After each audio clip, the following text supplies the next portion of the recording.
Recording. Mute all.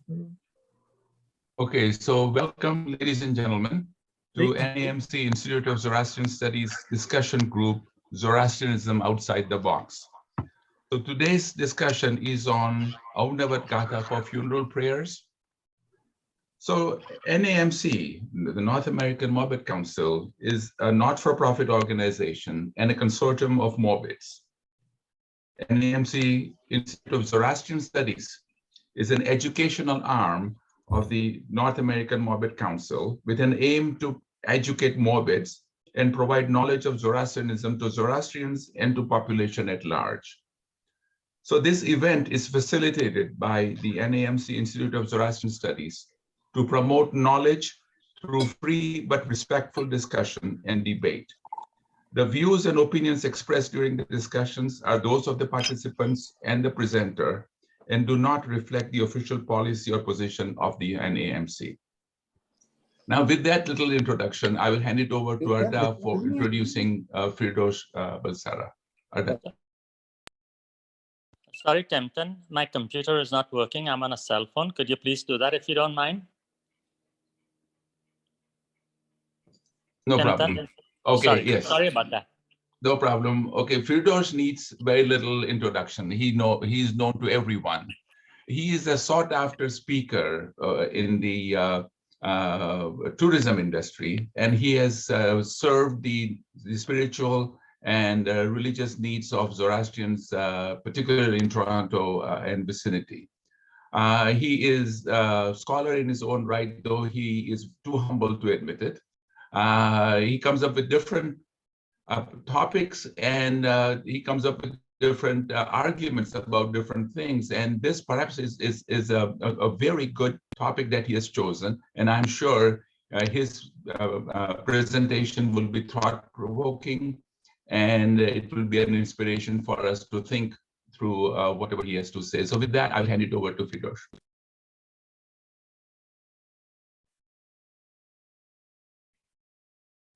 Thank you, Tempton. Thank you, Tempton. That was wonderful and much appreciated. So, good morning, good afternoon, good evening, wherever you are at this moment in time. My name is Firdosh Bulsara, and I've been living in Toronto for the last 38 years.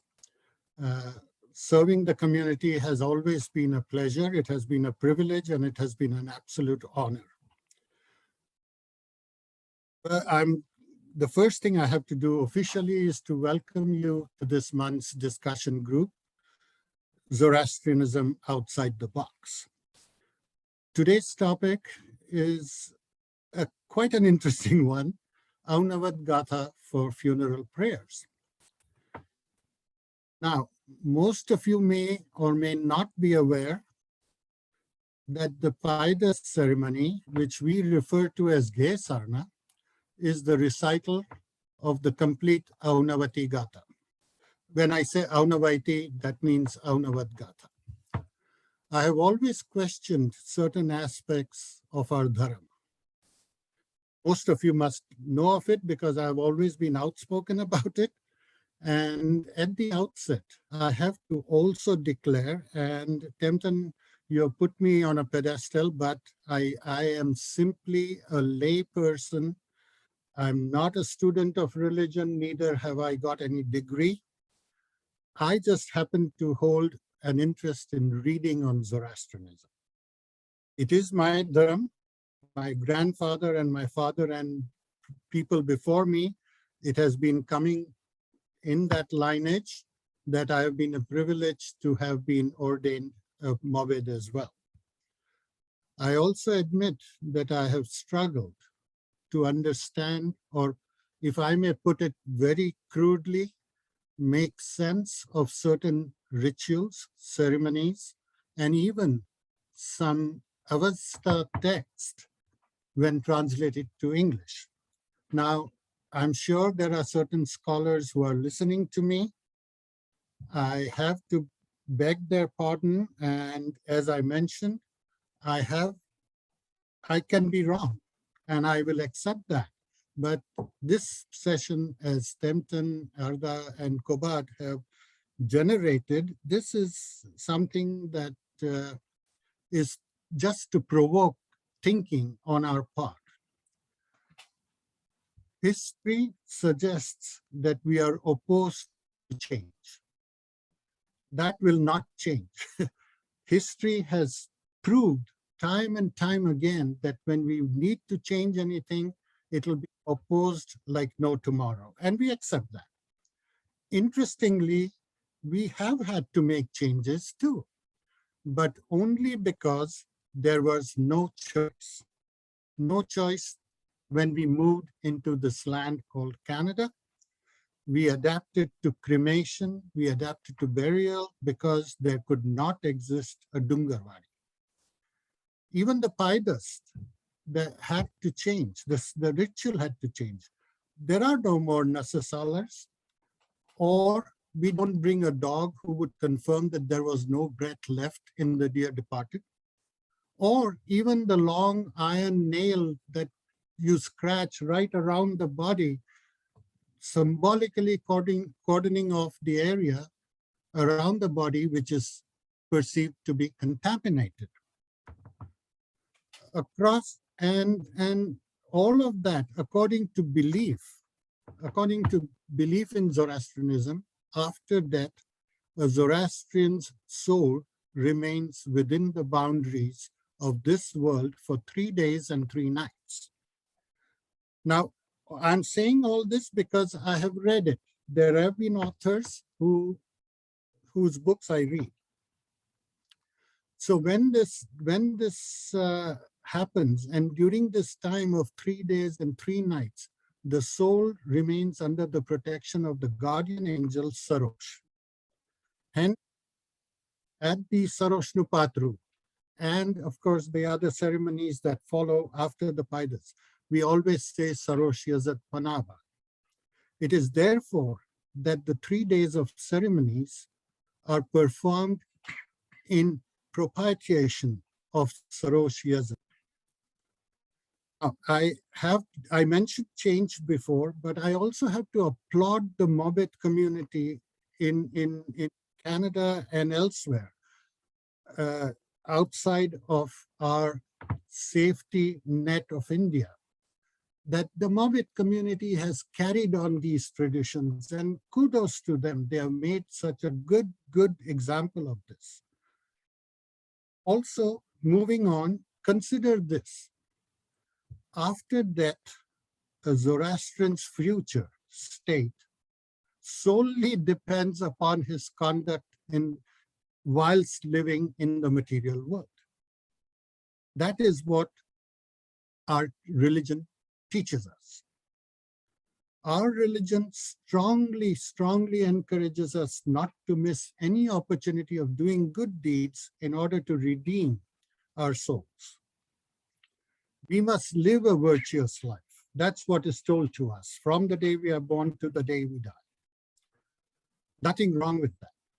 The Ahunavad Gatha, the Ahunavad Gatha, is the very foundation of this message, ladies and gentlemen.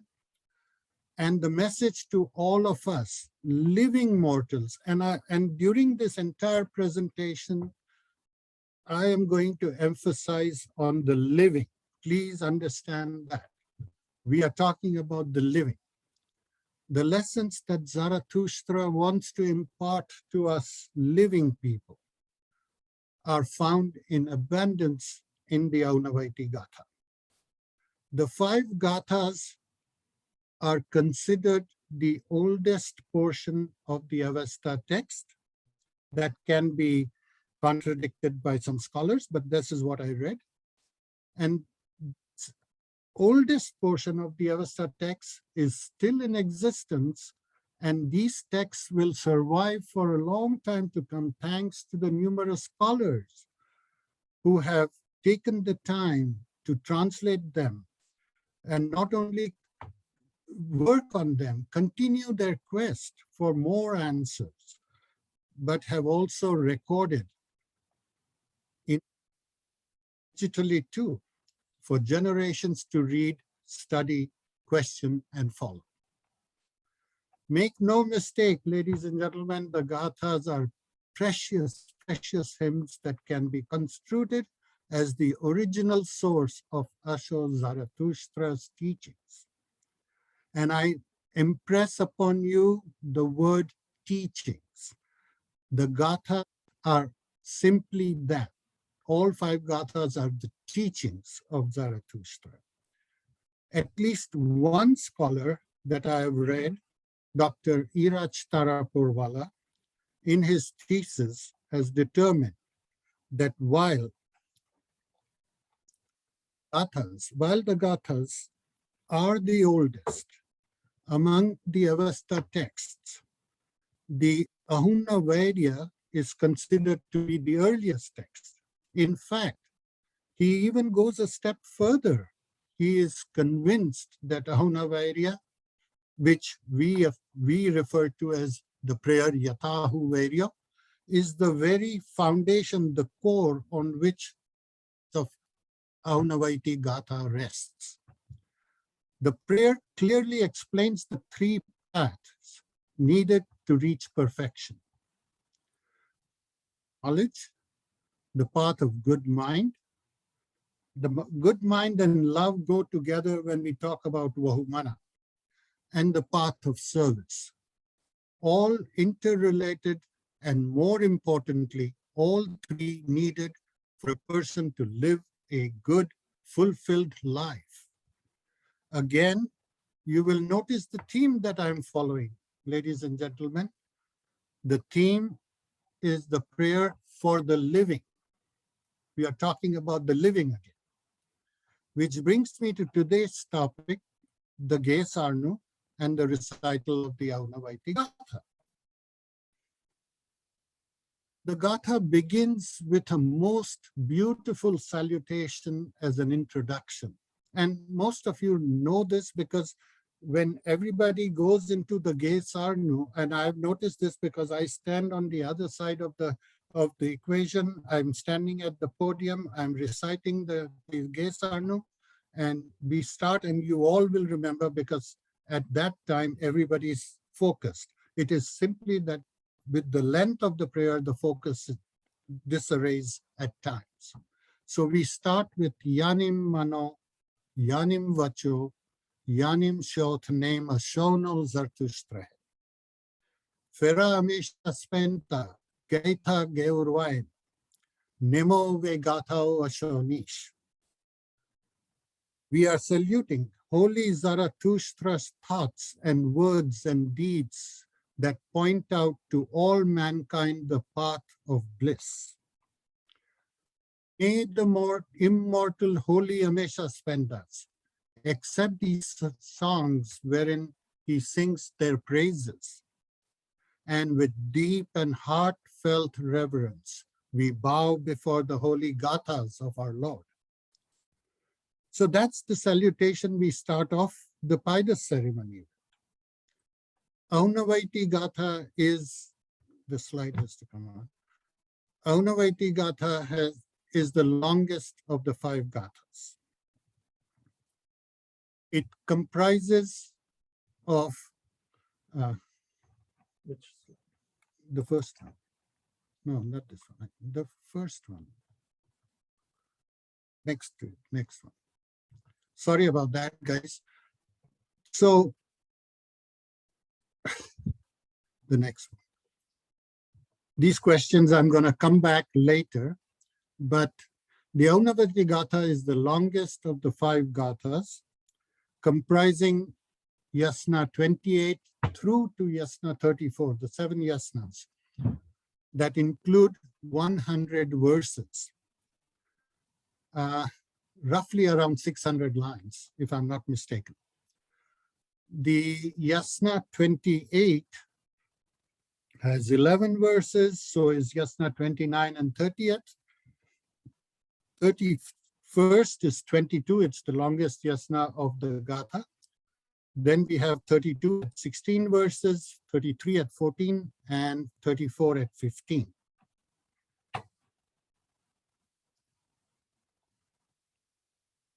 We are going to examine, that's it. We are going to examine each Yasna which will eventually provoke thoughts as to why this Gatha should or should not be in the Kesarno. You can take this. So now I'm not going to, if I had to do every word of this Gathas, which I have in print and that I have printed, that would take the entire Sunday. But what I have done is I have summarized each yasna into a short paragraph for each one of them, just so that we understand very clearly as to what leads us to pray this Gatha. And then, of course, the thought whether we are praying the right prayer at the right moment. So that would be the question. So Yasna 28. Here is where Zarathustra summons help from Ahura Mazda for bringing righteousness and happiness to the world. He is asking for Rafedrai, the perfect happiness for humans. He wants every human to strive for truth and follow the path of Asha. Zarathustra wants to make it his mission to help those who have gone astray, to turn them back, not only on the path of Asha, but also the path of Saroshem Mazdai, the obedience to Ahura Mazda. He prays for strength to overcome of his enemies and asserts that Ahura Mazda grant apnaish, the enlightenment to those who selflessly follow the path of Asha. That is a summation of Yasna 28 of all the 11 verses. There is no mention of afterlife in this Yasna.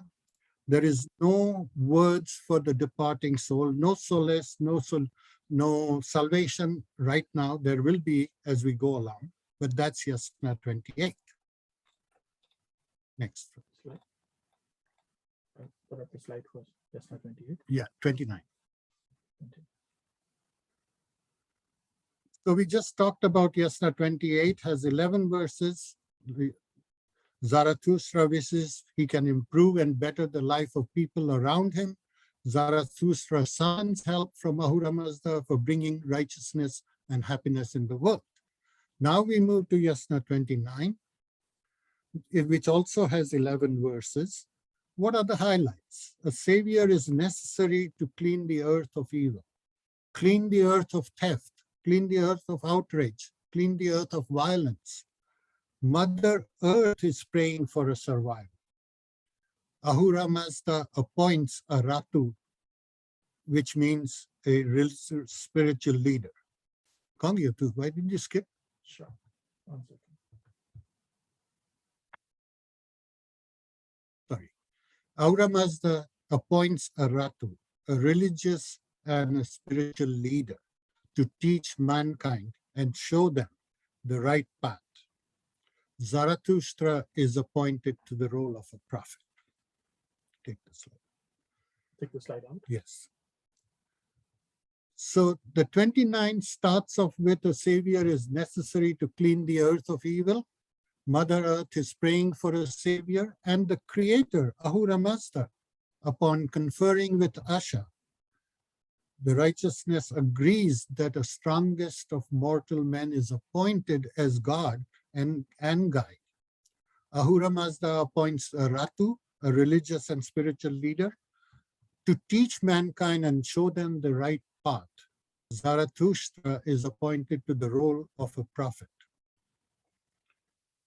Zarathustra accepts Ahura Mazda's as the Havo Vichiro, the ultimate authority. Having appointed him as the prophet, Mazda bestows wisdom to him to help save the world. Mazda confirms to Vahumana that Zarathustra is the only person who is eager to proclaim through his songs of praise the path of truthfulness and grants Zarathustra the sweetness of speech. At first, the soul of Mother Earth is shocked and it shows doubts, but then asks God to accept Zarathustra as the Meng Ovim Vaidem, the noblest creation, to lead mankind on the path of Asha.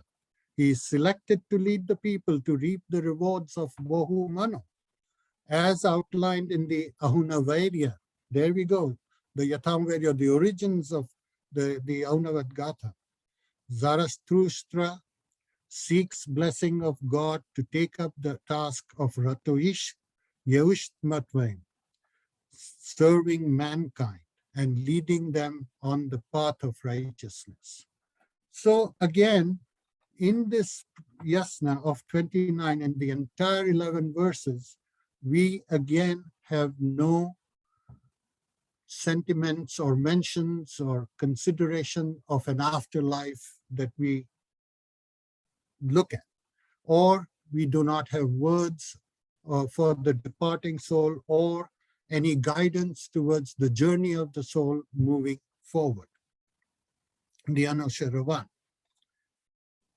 Gatha 30, Yasna 30 of this Gatha. This is the most fundamental, the single most fundamental yasna of our religion. It introduces us to the two spirits, the Spentamanyu and the Angaramanyu, the two opposing powers, good and evil. Zarathustra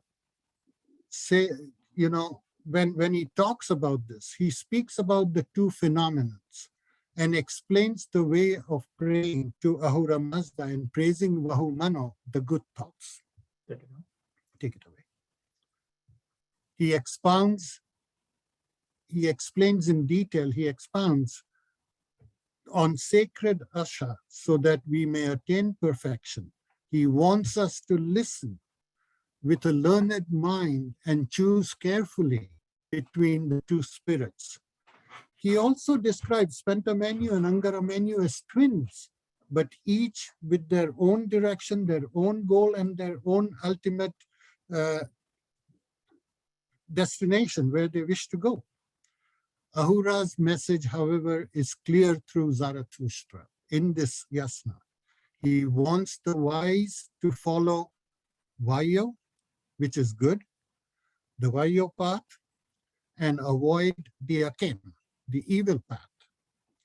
Of these two spirits, the person having virtuous mind and possessing the light of knowledge will choose the truth, thus satisfying the will of Mazda.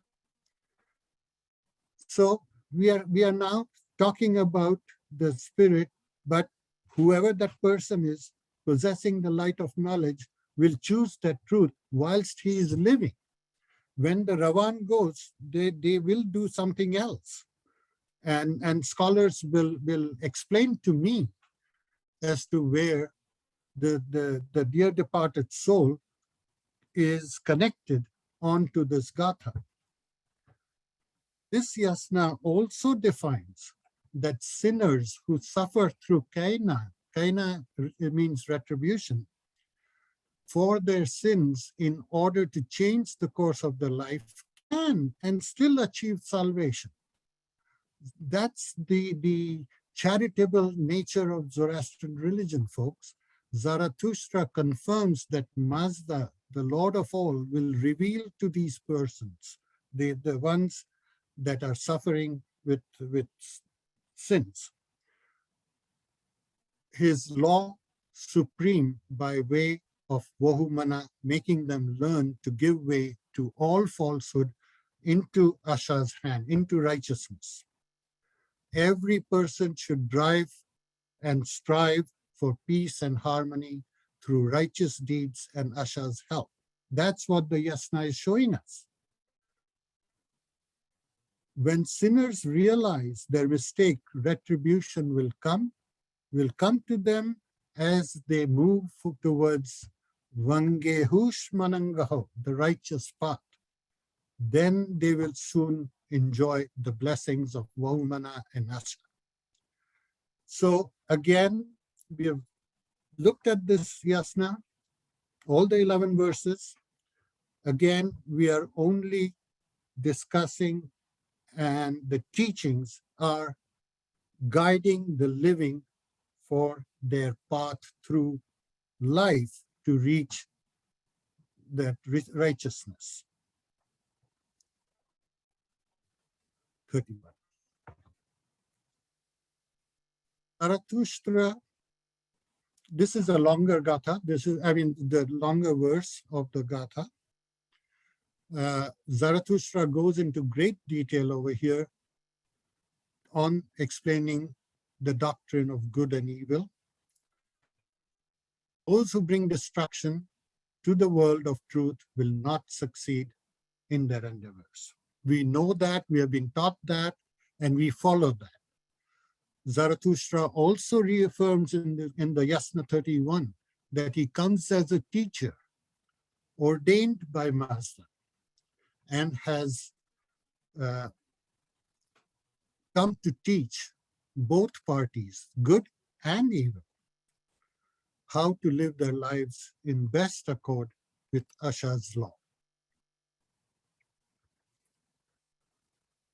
Zarathustra appeals to Mazda when he sings this yasna to grant him a clear explanation so he may convert and direct all living men in the right direction.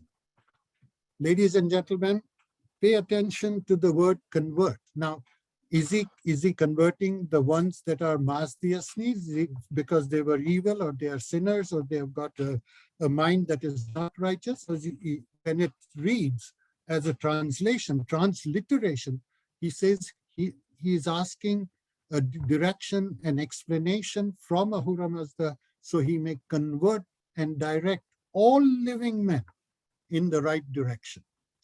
So there is another thought-provoking area of the yasna of the Gatha Aunavaiti that we have to consider, all living man and conversion. Zarathustra also asks Mazda to reveal what has been ordained to him. The highest and the best will learning wisdom shall spread Zarathustra's message, which will lead to perfection and eternal life. He praises Mazda for giving Pathan, the free choice. There is Zoroastrianism for us all. The Pathan, to all living to follow the good or the evil path. That choice is ours. That choice is, we have a free mind to think about that. How does the human get created? How create humans? The gatehouse, physical body. Then the person was granted Daina, which is consciousness. Next, he was given Manangaha, the power of thought.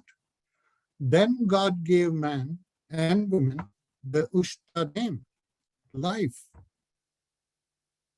Ahura Mazda followed it with giving man Shyautana, the free will to judge between the right and wrong. Finally, man and woman were granted the Sanghas, words or teachings or the knowledge to act upon.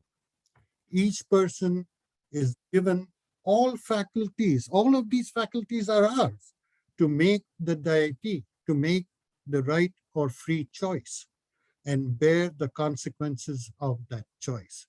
Such a beautiful thought.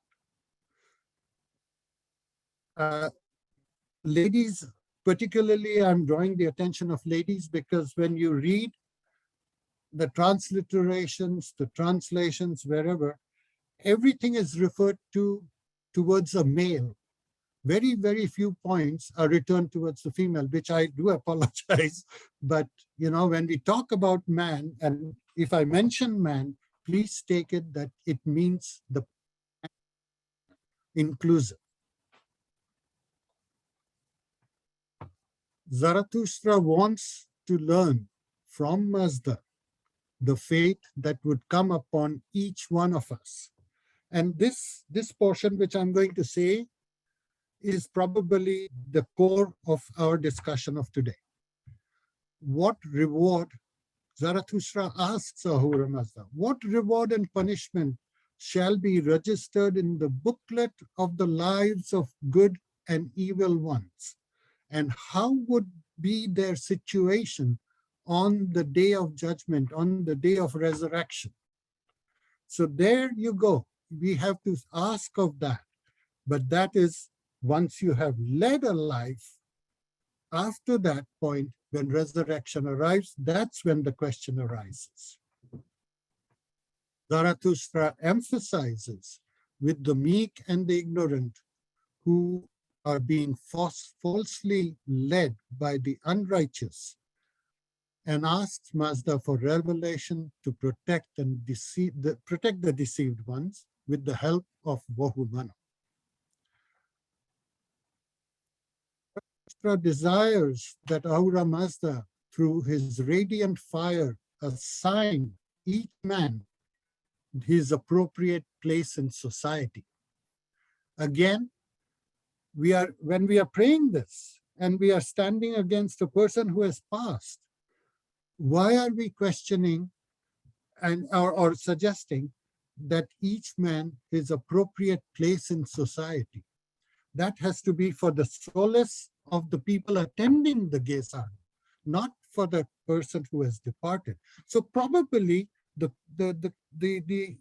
argument has to be that we are praying the Gatha simply for the solace of the people that are present in the congregation that is present for this ceremony. But we will discuss that in the Q&A portion as well. Ahura Mazda may bestow his blessings, granting Hauravat, which is perfection, and Amritat, which is immortality, as rewards for doing good. To such persons shall come Kashatra, which is the strength to serve, and Almighty's wisdom and love of Vahumana. So again, unless you live a life like the way you're supposed to live, that's where you understand this Gatha so very well. We just discussed something very exciting. We discussed conversion. We discussed free choice of thought. We discussed about rewards and punishments on the day of judgment. So these references to immortality as a reward is one that has been for a good person. Again, these references belong to the living person. Okay, we go into 32. Am I doing well for time, folks? Okay. Yasna 32 has 16 verses. Zarathustra suffered a great opposition, particularly from those opposed to change and those that oppose change from ritualistic priests as well. which is kind of a quite strange thinking, but here it is, and I'll lay it out for you. We are in the 21st century, okay? Do you think anything has changed since then in the statement I just made? Because opposition and change will keep coming. And I myself is a priest. But although most of the priests, we take the sort of a responsibility to be able to impart the wise teachings of Zarathustra. There are areas where we ourselves oppose change vehemently, sometimes to the point where it becomes very difficult to open a mind to understand ourselves, whether we are doing the right thing or not. This yasna, this stresses the trials and tribulations that Zarathustra faced. Ahura Mazda, by the power of Vahumana, confirms that Zarathustra is chosen messenger and that Mazda has chosen Almighty to be Zarathustra's close-knit guardian. Those who have strayed from the path of Asha will be loathed and hated in this world. Even today, those who do not follow and those who go astray, people say, "Arey, Johnny, you know, this guy has done such and such a thing, how bad or how rude or whatever it is." So it is what it is. It is true. Zarathustra reiterates that people should not be abeonauta, defrauded of their salvation by the evil people who intend to take away their pious life. He goes on to say and sing that sinners may succeed at first and even attain a very high status, yet in the mind of the Supreme Being, the Ahura Mazda, their motives will be judged because ultimately only the truth prevails. Zarathustra pleads with Ahura Mazda that his own Vichitoi IP, his own judgment day, not to judge him as a sinner. The prophet pleads with Asha and Mazda to protect him and his people. Zarathustra believes that it is these evildoers destroy or poison the harmony and peace of the Datang, pious-minded people. Zarathustra says in this yasna that he will be successful in converting the intentionally deaf of the message of prophet, and that he will be successful in converting the intentionally blind also to the message of the prophet. They will one day get the true message and reach salvation, perfect harmony. So we are saying all this. Zarathustra is saying this. He is striving to reach success in his endeavor to convert the deaf of the message or the blind of the message. So we are again referring to persons who are breathing and talking and living. In the final verse of the yasna, Zarathustra mentions that his goal to lead mankind is crystal clear. There are clear references to priests who will try to dissuade and harm him. I'm not going to get into this because it is a topic that we can discuss privately as well, but there are priests who will dissuade and destroy the message or distort the message rather. So again, we completed the yasna, no afterlife, no words for the departing soul. Again, there was a measure of conversion, but that is strictly to convert the ones that have strayed away from the path of righteousness. And we come to yasna 33, and this yasna, 33 please, Zarathustra here preaches self-sacrifice to reach righteousness. And by self-sacrifice doesn't mean that you have to die to sacrifice yourself. That is part of the game, but at the very ultimate level.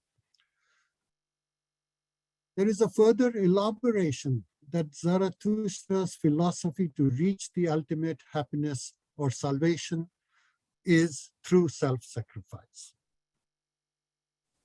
This yasna is in full accord with law that all men shall act, the law that forms the basis of all life. And with strictest justice shall the Ratu, which is Zarathustra's Pitama himself, judge whether it be true and righteous man or the one that is false. Zarathustra says openly that he shall carefully weigh all the good and false actions. The prophet wants his followers to guide the followers of untruth. He wants to guide the Dregvait in the right direction. If the followers do so, they will be fulfilling the wish of Ahura Mazda. Zarathustra invokes in this yasna Mazda's greatest servant, Sarosh. This is the first time that Sarosh is mentioned in the entire Gatha, or the first Ahunavad Gatha, to help us reach the final goal of life. So now we are getting into the subject where Sarosh is being invoked to help us reach the final goal of life.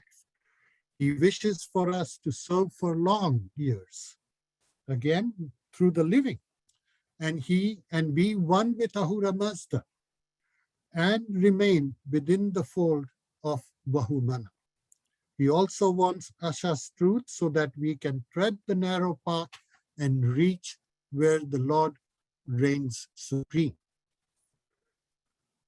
Zarathustra desires, he prays and he desires Drashtoish, which is he wants to see God in person and ask for verification of his plan. The prophet also wants and sings in this yasna, Ahura Mazda, to reassure him that if he truly devotes himself to serving mankind, he will reach the two goals of life, which is Amerata, the spiritual goal of immortality, and Horatas, the Draono, the physical goal of perfection. Zarathustra is well aware of the handicap of human power and how much work it takes to reach the two goals of life, immortality and perfection. He says that if mankind develops the good mind and follows the good path, they also can achieve these goals. We are again diverting towards the living that you have to follow the good path. Only then you will be in the region of immortality and perfection.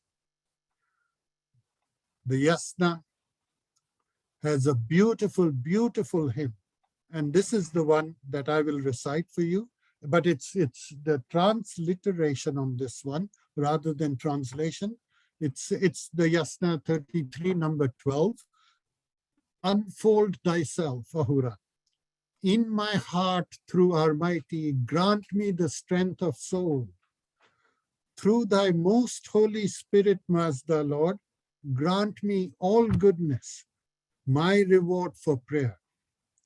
Through Asha's wisdom, grant me inner strength and all-embracing love through Vahumana. We can recite this practically every day, every hour of the day, and that will stick to us until the day of judgment. Zarathustra comes out openly and is ready to ratam, sacrifice himself for the good of the world. He is ready to offer Shyautnaya, the best of his deeds, as well as Ukadnya, Ukadekya, the best of his words, to make mankind achieve salvation. And now we come to the final verse, the Yasna 34. This one is the final Gatha. Ahura Mazda has given mankind all the material creations for them to lead a happy life. Prophet Zarathustra promises to preserve the good creation and make sure that they are wisely by and for the good of mankind. Here Zarathustra shows us how man can achieve final salvation with God. Zarathustra is thankful. He thanks Ahura Mazda for bringing him to guide the misguided and the guided. Zarathustra is willing to dedicate himself to share his gift with the rest of the world so that they may achieve and they may receive Amerata, immortality and salvation. Zarathustra warns, however, that in his preachings, that God is able to dreshta, see through the evil of the unbelievers. Life is full of hard work, and mankind is busy overcoming these physical difficulties which prevent them from having each and enough time to take salvation. That is true in this day and age, especially on our continent. We are busy overcoming difficult physical time strains.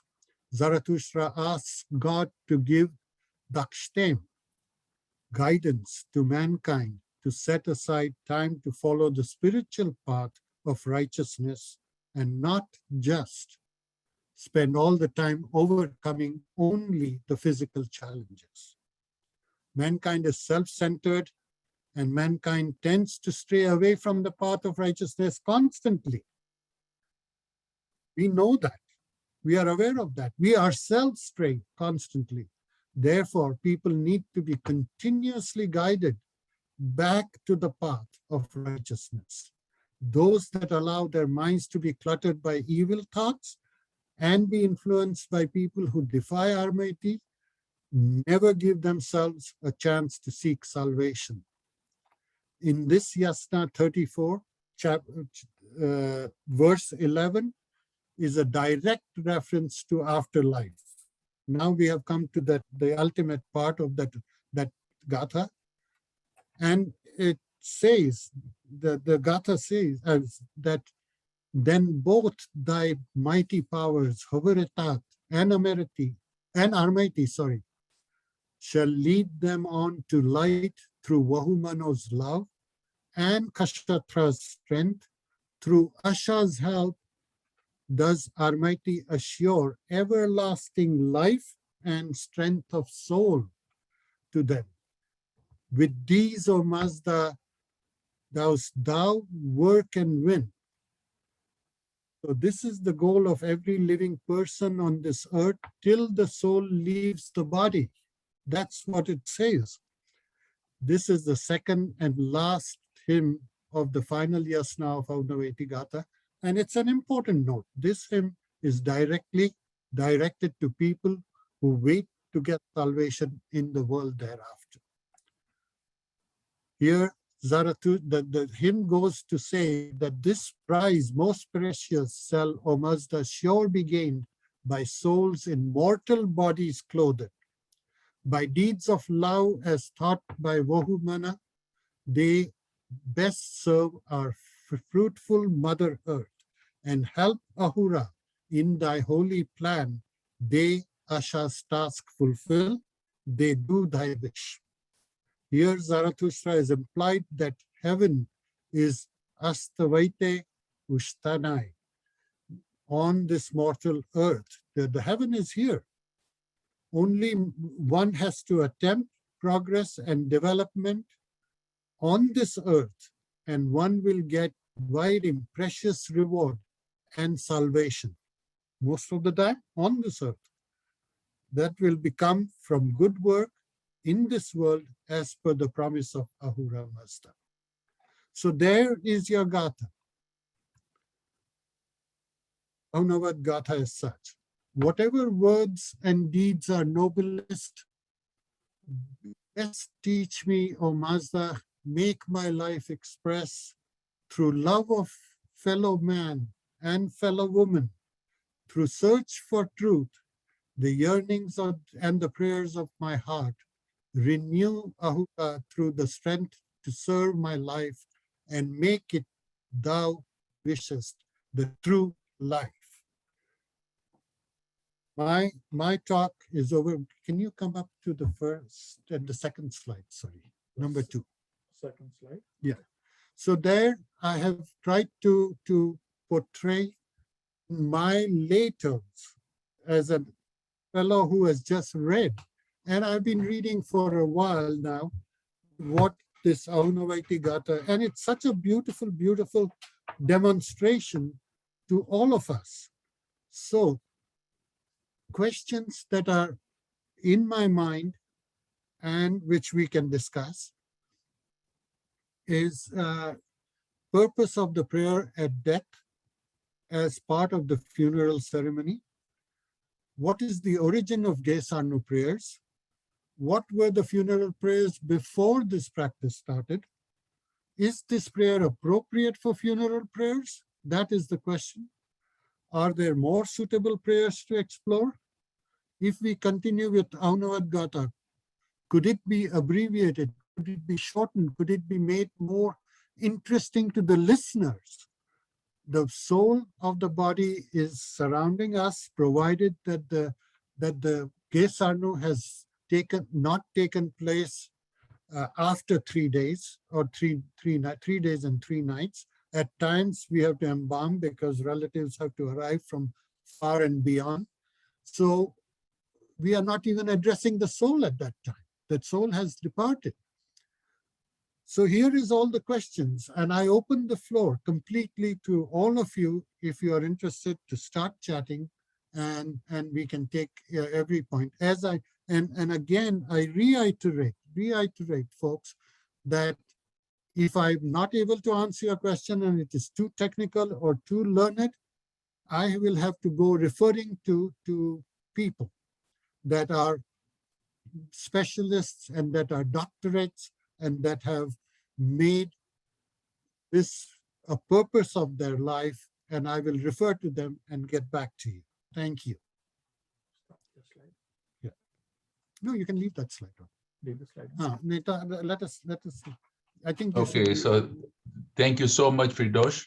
Haji. That's wonderful presentation. I think the most important part is now to look at the questions that you have raised and discuss those. So if anyone has anyone to say, please raise your hands, unmute yourself and go ahead. So Jal Sahib. Jal Pantaki Sahib. Unmute yourself. Yeah. Unmute me. Meher wants to say. Hi, Firdosh. Hi, Mayor. Excellent presentation. Really enjoyed it, every single minute of it. Thank you. I have one question. In the very beginning that you had mentioned that in Zoroastrian religion, our soul stays till 3 days and departs on the 4th day.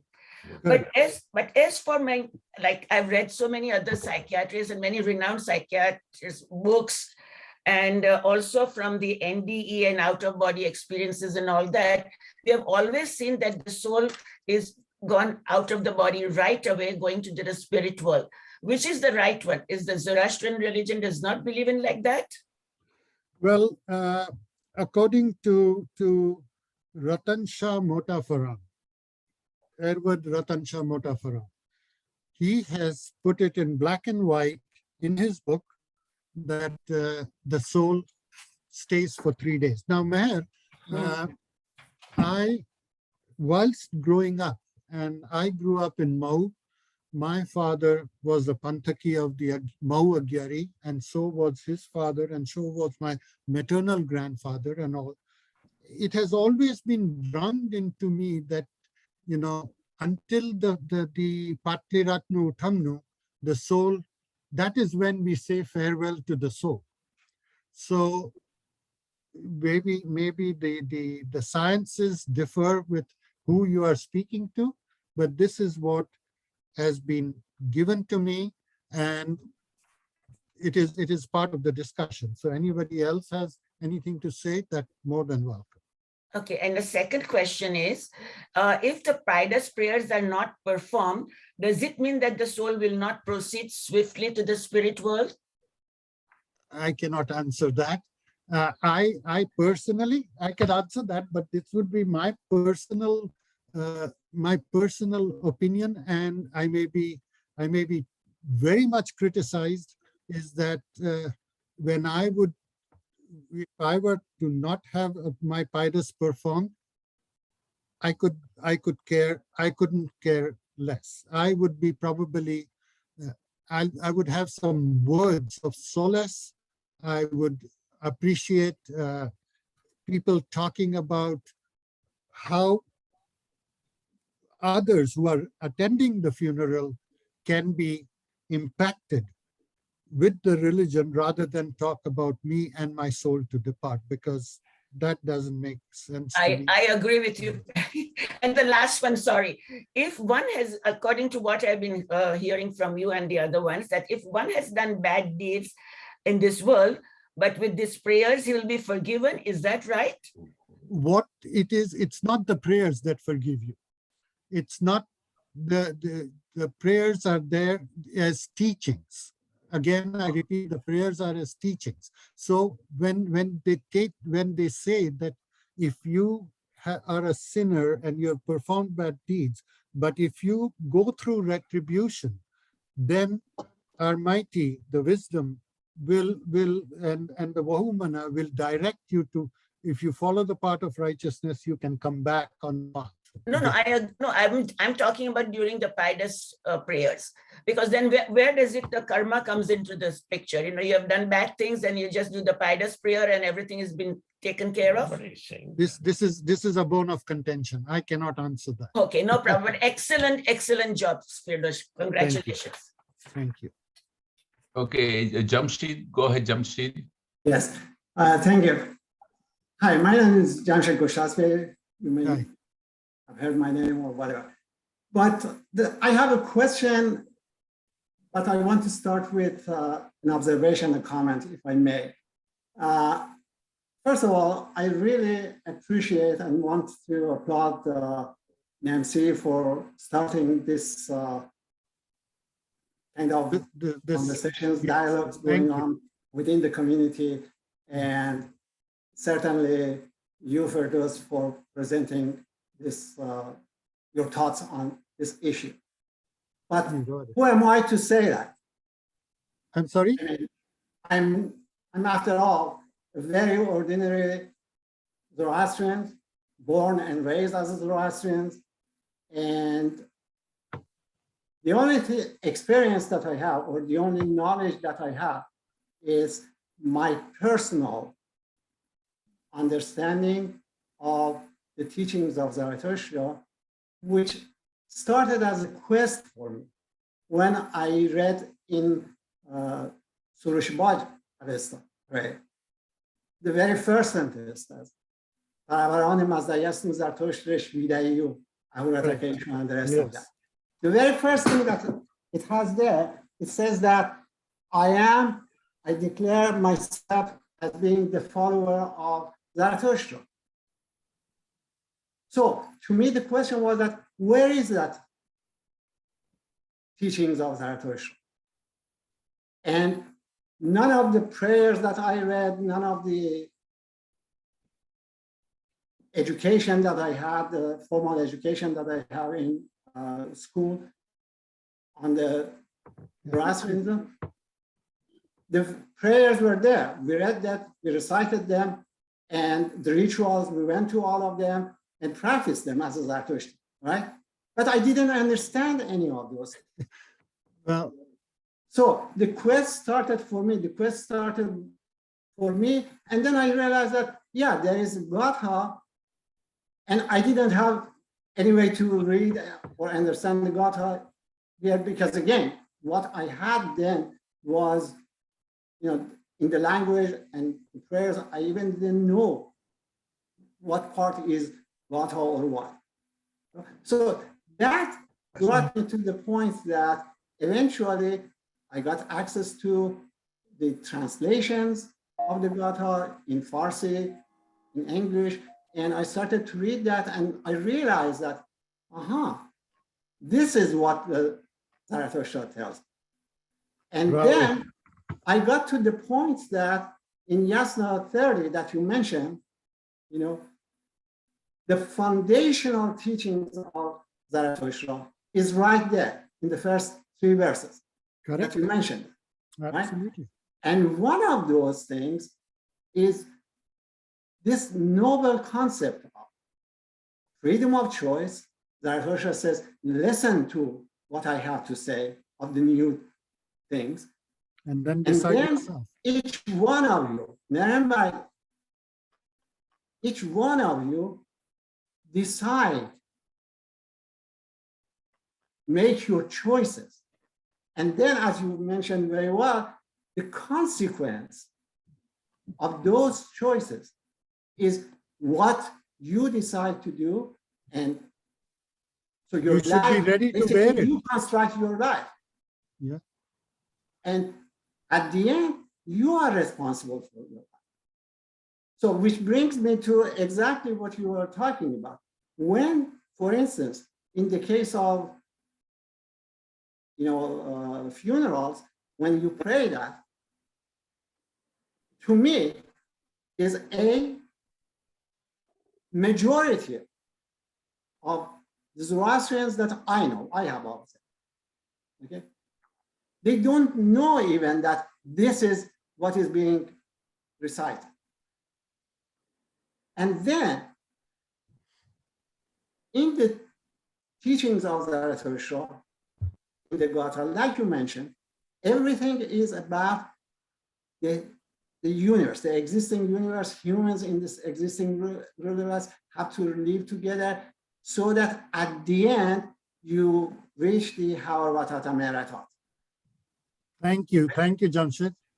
And so my question is that based on that, you mentioned summarizing the Gatha and saying, providing that summary to the audience and so forth. Yeah. I wanted really to see that how others, especially NAMC, I'm appealing to NAMC, that how they can incorporate this in certainly the prayers for the funerals, but in other rituals too. When you say something, you recite something as a prayer, at least give a translation of that or a summary of that to the people who are there. Let them make a judgment of what is to follow or understand, but give that translations to them. Okay, so what you are saying then is this prayer appropriate for the funeral or not? Should the choice be given to No, the I'm not people? saying that. Okay. My main thing at this point is that in the prayers that we have, in the ceremonies that you have, in the rituals that you have, if that's for the audience there, You might as well say the prayer in English, then everybody will understand. Because if you duplicate it, you're going to make them sit there for 2.5 hours. that's right. Yeah. And that's exactly my point. That half an hour or 45 minutes that I sit there to listen the recitation of the prayers in the Western language. The scholars differ on that. So, Anyway, but point well taken, sir. Point very well taken. well, thank you. Thank you so much. Ladies and gentlemen, let's keep this at the question level. We are not talking about the meaning of gathas. We are talking about whether it's appropriate to say gatha, first gatha during funeral ceremony. So let's keep the meanings for a different day. Let's just concentrate on the question at hand. Okay, so we'll take Mahavir Jawad. Go ahead, please. It's actually Tina's. Hi, Tina. Firdosh. How are you? Thank you very much for this very compelling talk. I just have one question that this was really news to me, that the prayers of the Ge Sarvanu is for the living. So can we have a Paidas if there is no body? As in, there's no corpse? Because I was under the impression that if I donated my entire body to science and there was no body as in a corpse again, can there be a Paidas? I just want to know that. Good question. Very, very, very good question. But the first and foremost is, do you really, after what I have just mentioned, do you really have this thought that the Gatha should be recited at without the body or with the body? Or is there an alternate appropriate prayer that has to be done? If the prayer is for a living, if the prayer is for the living, and I have lived my life, given that I'm dead, I've lived my life, and if I've donated my body, it's gone ASAP from wherever I've dead, either hospital or home. It's gone. It's not gone with the hearse to the funeral home. It's gone to the donation center. And now, if I want to have a Paidas, I don't know whether the priests will do the Paidas without the so-called body. Well, there have been Ge Sarnas done when the body has been in the hospital still and not released. So in Canada, anything can be possible, because we do adopt to change. Okay, thank you. I just wanted to know that. Yeah. But is it Okay. the right prayer is the big question of today's talk. Yes, so let's again please focus on the prayer, whether the prayer is the right one, when did it start, etc., rather than anything else. So let's go to Firdosh and then we'll go to Bamansa. First Firdosh and then we go to Bamansa. Go ahead, Firdosh. So No, now, Firdosh Mehta, sorry. oh, Firdosh Mehta. Okay, sorry. Hi, Firdosh. Hello, Firdosh. Kem kyo tame? Pajama, tame keમ Thank you. I put 2 of my questions in the chat box. Oh, okay. Within 5 I minutes haven't of had your the start, chance to open. yeah, within 5 minutes of your starting the program, hoping that you would pick it up early. But I I'm guess so that's sorry. fine. I should have. No problem. I'm just moderator, etc. But any case, my first question is your second question, so I'm gonna leave it at that. I don't want to take much time on that, and that is the origin of when the idea of this Ahunavad, when was it introduced by any high priest, Mohammedan Mohammed, as Yasna was compiled by Ahunavad Gatha, was the Pidas ceremony, something like that was there. You can answer that in your question on origin. Okay. And my second question is this concept of praying the Ahunavad Gatha in the Pidas, is it also clarified or mentioned? Do we get that idea from either the Nirangistan or the Revayats, or where did it come from? Very good questions, Firdosh. And you see, what I'm going to say is hearsay, because I still cannot find an actual evidence as to the origin of the Gesarnu ceremony by way of the Ahunavad Gatha. What is being touted, and I've heard this from a few people, couple of things. Number one is that in the olden days, because the Dungarwadi was always outside the town, village, or wherever the Ruwan happened to be, and to the Ruwan from the home, the house, up to the Tekri, it would take them to walk approximately an hour or maybe more, or maybe 2 hours, whatever the distance was. And during the walk, they had to recite Avasta.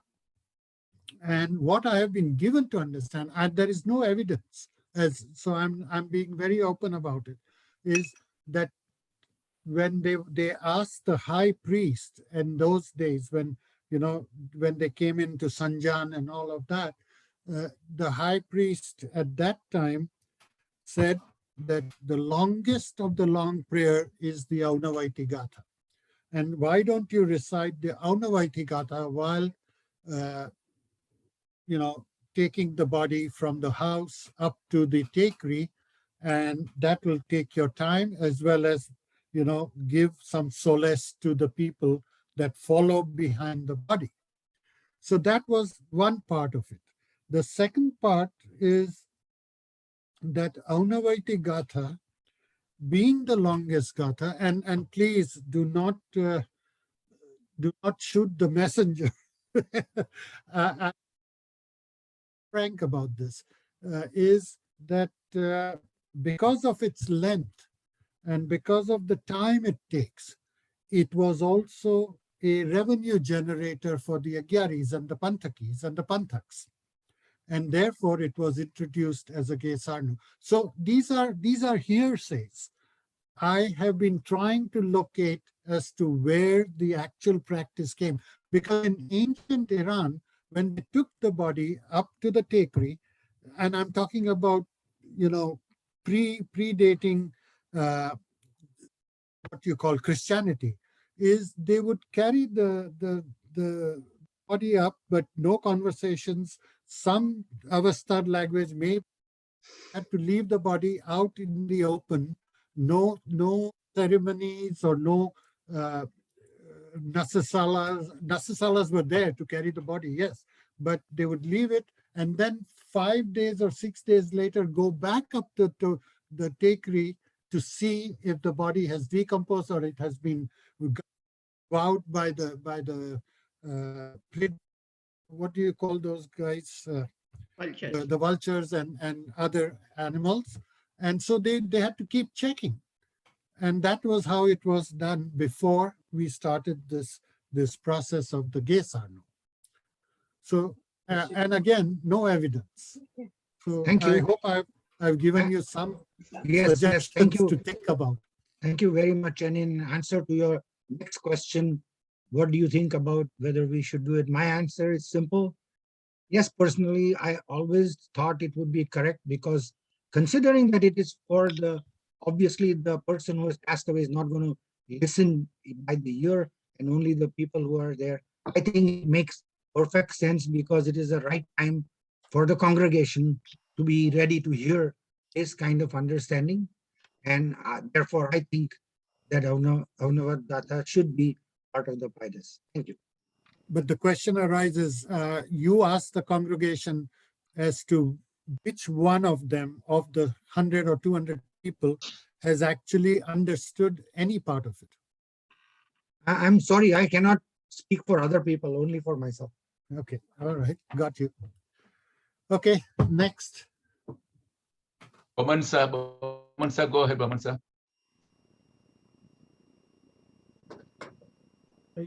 You have to unmute Bamansa. Unmute karo. Hello. Yeah, now you're okay. Haji, Haji. Mute Go ahead, karo. Bamansa. Thank you, Firdosh Bulsara, for your thank talk. you. 2-3 points as I can remember. The first one was by a lady, I think Mrs. Panthati raised some question. What did she ask? Mrs. Panthati, the first. Okay, I haven't been writing down the question. Mayor can probably. Bamansa, if you have any, go ahead. Your observation, we can always learn from it. Yeah. No, my first question was about the 3 days that the soul remains on this earth and then. Haji Ma. Huh.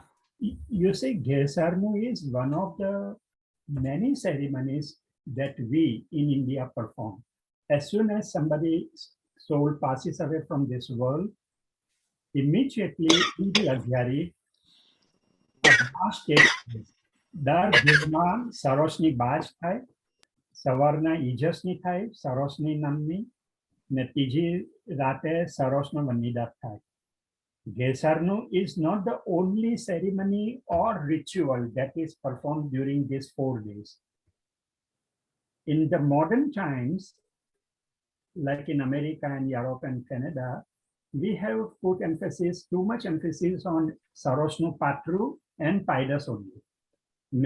Most of the people don't know about the performance of Ijasni and Baj and Vannidat in the Agyari in memory of the pious soul of the departed one. So, અહીંયા તો 7મે દિવસે 5મે દિવસે પાયદસ થાય છે. That is the point. એટલે સોલ ચાલી ગયેલું છે તેની સાથે લાગતું વળગતું નથી ઘેરસારનાનું. The point is કે ઘેરસારનું છે તે પેલું કોક્સને નિકાલ કરવાની અગાઉ બનવાની ચીજ છે. That you have. Sorry, Bamansa, can you just stay in English, please, so everybody can follow?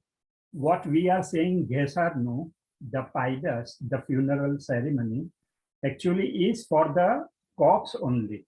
Before we take arrangement of corpse by burial or cremation or whatever, or documentation.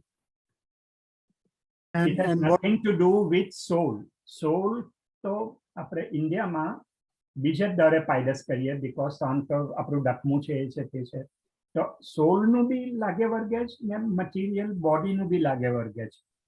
It is beneficial. The Gesarnu prayer is beneficial not only for the soul but for the corpse also. Firdosh, you emphasize that this Gesarnu is for the living ones. I do not 100% agree with you. I'm sorry. That's fine. You don't have to be, because there is going to be different schools of thought, and that this is the reason why we are doing these is to actually have a good discussion. So far as my memory goes, I think I had heard Dastuji Minochar Homji as well as Hormasya Mirza in my student days when I was in college. Ahunavad Gatha used to be performed as a Gesarno and not the Ahunavad Gatha. Some hundreds of years afterwards, this Ahunavad Gatha comes into existence. Formerly, it used to be Ahunavad Gatha. Ushta Ammaya Amma Ushta Kammaiji. Happiness, happiness, happiness, soulni happiness, marnarni happiness, ruwanni happiness. That was the emphasis on that. So originally, Ahunavad Gatha used to be performed as a Gesarno.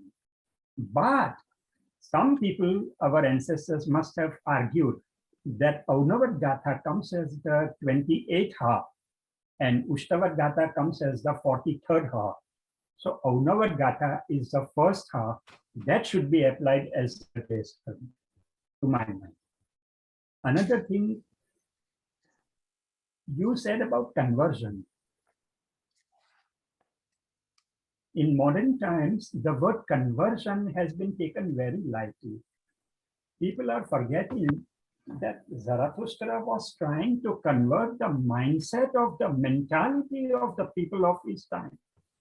He is not talking about converting from one religion to another religion, because there was no Buddhism, there was no Christianity, there was no Islam, there was no Baha'ism, there was no nothing at that time. So there is no question of converting from this religion to this religion. In modern times, for the last 100 years, this boot of conversion has come. Actually, people do not understand what is the actual conversion. You have to convert the mindset of an evil person to a good person. And that is the beneficial act of a person, according to Zoroastrianism. Koi manas buro chhe tene bhalo banavo. If you see a bad person, if you see a negative-minded person, you try to convert that person into a positive-minded person. That is the beneficial, that is the real conversion. That was the original thought of Zarathustra's Pitama. Zarathustra never preached ke badane convert karo. Convert in this sense, ke bura manas ne bhala banavo, bad people ne good banavo, war chalti hoy to peace karavo, મારામારી નહીં કરવાની, hatred નહીં કરવાનું, insult નહીં કરવાનું, respect આપવાનું, love આપવાનું. That is the real conversion. That is the real message of Zarathustra's Pitama in those days. Thank you, Vaman sir. Thank you. Thank you. Please, Thank you. Excellent work. Thank you so to much. the point. Please keep it to the point. I think we are not discussing the meaning of gathas. We are talking about whether gatha is appropriate for funeral prayers, and that's the point, please. Okay. So we go to Behram Pastakia, please. Thank you. Can you hear me? Yes. Thank you. I want to make a couple of points. The last speaker who spoke, I totally endorse that thought. What Zarathustra was trying to say was, somebody who's gone astray, you convert that person to the right-mindedness and righteousness. I totally buy that. That's a beautiful thought, so I endorse it. Secondly, as to Firdosh Bulsara, I also buy his thesis that the funeral prayer is for the living. And I would submit, no matter what the reasons were that Ahunavad Gatha was introduced, I would suggest we keep the Ahunavad Gatha for the Uthamna, because it is the seminal prayer. That is the foundation of the whole message.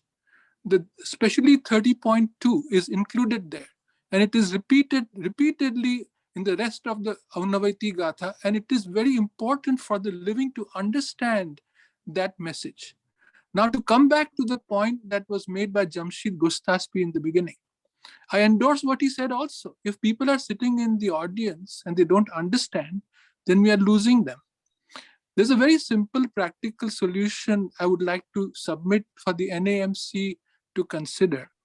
Now that we have iPhones, we don't have to translate the whole thing into English. It is some value to keeping our tradition, recite it in a Western language, even if it takes an hour. At the same time, have that English translation or Farsi translation or Spanish translation wherever in the world you are, to follow what is being recited by the priest at that time. So the person who is sitting in the audience will get the chance to understand the Ahunavad Gatha and thereby become a more enlightened Zoroastrian. So I really appreciate what NAMC is doing. This kind of conversations and dialogue is what brings understanding. And it is really, really appreciated, and we want to help you any way we can. Thank you. Thank you. Thank you. Okay, thank you, Behram Sahib. Thank you. Dolly, go ahead, Dolly.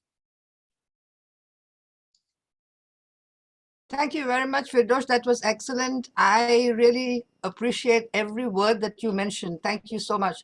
My question is a practical question, and that is to NAMC. Supposing, and then a hypothetical question perhaps, supposing we all in North America, the whole Morbid Council agrees that this is not appropriate, that we should change it to modify it or do whatever, what is the next step? How would we implement that? How would we change it in India? Can I answer that, Temtan first? Go ahead, sir, Badda sir. So Temtan Sahib, I don't know if you recall, we had this discussion at one of our NAMC meetings. I'm getting old, but this is like 4 or 5 years ago. Kobad had brought it up. Kobad, do you remember? And Kavasji, he's here, okay? Kavasji was the one who told us about the Ashtavati Gatha being, remember that, Kavasji? So Kavasji told us about that whole story, okay? So I was told the same thing by Dastuji Minocharamji. It was Ashtavati Gatha. And the reason they moved to Ahunavad Gatha is, I don't know, nobody knows the reason, but apparently it took only 40 minutes to recite the second Gatha, and it would be completed before they reached the, so therefore they moved to a longer Gatha, but God alone knows, okay? But I think to answer your question, Dolly, first of all, at NAMC, we could not find consensus, forget going to India. So even while we were there at that meeting, 70% of the Morbits, if I recall correctly, believe that the Ahunavad Gatha is for the living and not for the deceased, and the others believe that it's for both. And my own personal belief is, how does it matter? You're saying something great that Zarathustra said, so how does it matter whether you say Gatha number 1, 2, anything that came out of his mouth is great. So I don't think we have consensus even within NAMC. Forget India. Temtan? Yes, I agree. And I think not only that, I think let's just concentrate on what we have to do here. Let the people in India do whatever they have to do. And that perhaps would be a better way of handling the situation. So thank you so much, Dolly. Okay, we go to Kavas Sahib and then Radha Sahib. Go ahead, Kavas Sahib. If you believe in the vibrational theory of the prayers, the meaning is highly controversial. As if I recall correctly, there are 26 different translations of the Gathas, and every one of them differs from every other. So, Behram Pastakia, which translation would you suggest we use? Every one of them is different. And from what I understand, having studied a little bit of Shloom, not too much, I'm by no means a scholar, I'm just a poor student of our religion. I have always been told that the vibrations of the prayers separate the soul's affinity to the earth, that when the person dies, I have been told that the soul leaves the body immediately, but stays in the vicinity of the earth to which it has developed an affinity for 3 days and ascends on the dawn of the 4th morning, which is the Charam. And the whole purpose of the Gesarna ceremony is to break the affinity of the soul to the earth, which it has developed throughout its life, so that it can then progress towards its future journey to one with it. The spiritual meaning of the Ashambho prayer, if you understand it, is not righteousness is the best, and righteousness to him who professes righteousness for the sake of righteousness, but it is that at one time my soul was one with God in the back past. I came down to this earth in this body according to your plan. And one day when that plan is completed, my soul will once again be with you in your heavenly abode.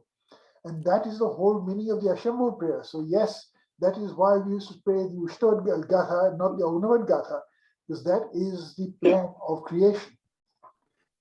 That's so I just wanted to mention. I'm sorry. Is this Zoroastrian belief, or is this the general belief? No, it is the Shromism is a form of Zoroastrianism. It's the esoteric form of Zoroastrianism.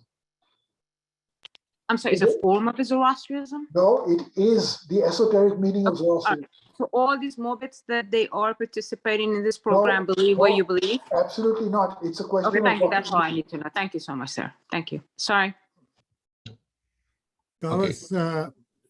Just one point to make, and in terms of the soul departing, and Mayor, if you are still on the call, I remember, and this is before I even turned 20, is that during a few Paida ceremonies, I was told, and we were growing up, we had no money, and go to the Agyari, बैठक मारी तो 7 रुपया मिलना 5 रुपया मिलना, that was the way we made our living.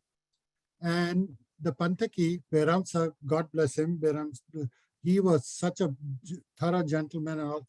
He knew I was struggling, so he would send me out through the Dungarwadi, and I had to, because once a person dies and he's put there or she is put there, you have to have a light and prayers sitting near the body. So the body could have been brought there at 6 o'clock in the evening, but the Paidas was not going to take place until 8 o'clock or 9 o'clock in the morning.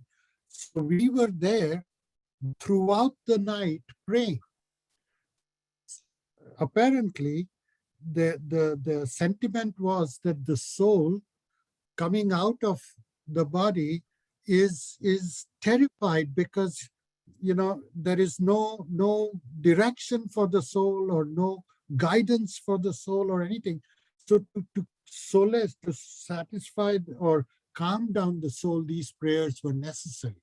So again, it's always a question of, was it departing immediately or was it staying for 2 days, 3 days? But this is the reason why I would pray the entire night, shit scared out of my brains, because I was the only living person sitting in the Dungarwadi with everything around me making noises, and I had to live with it.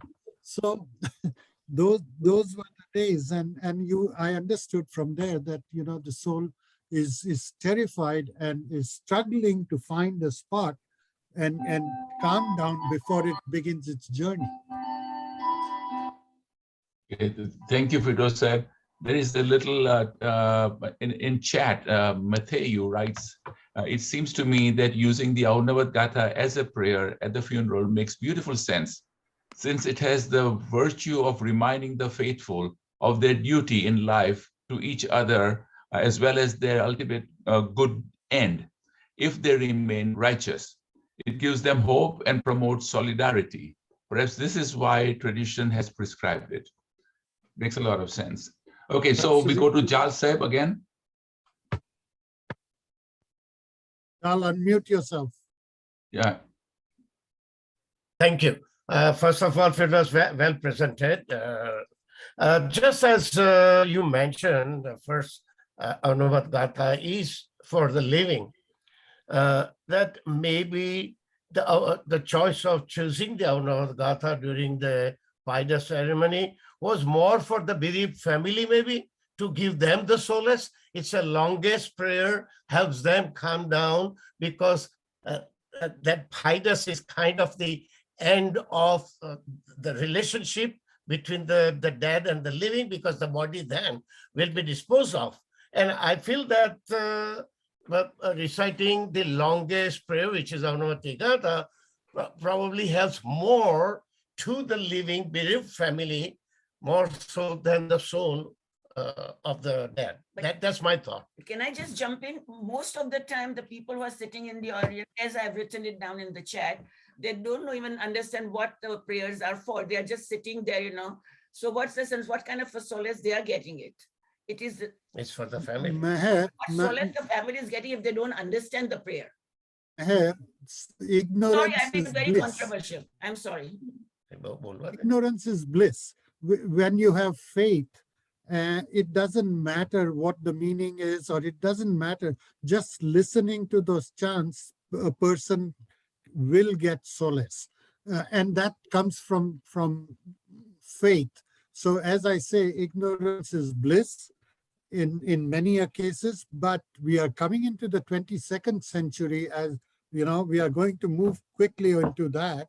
I think we have to wake up and start understanding whether the language in which this prayer is done. And Kawas, was it Kawas who mentioned that? Yes, that it's the vibrations.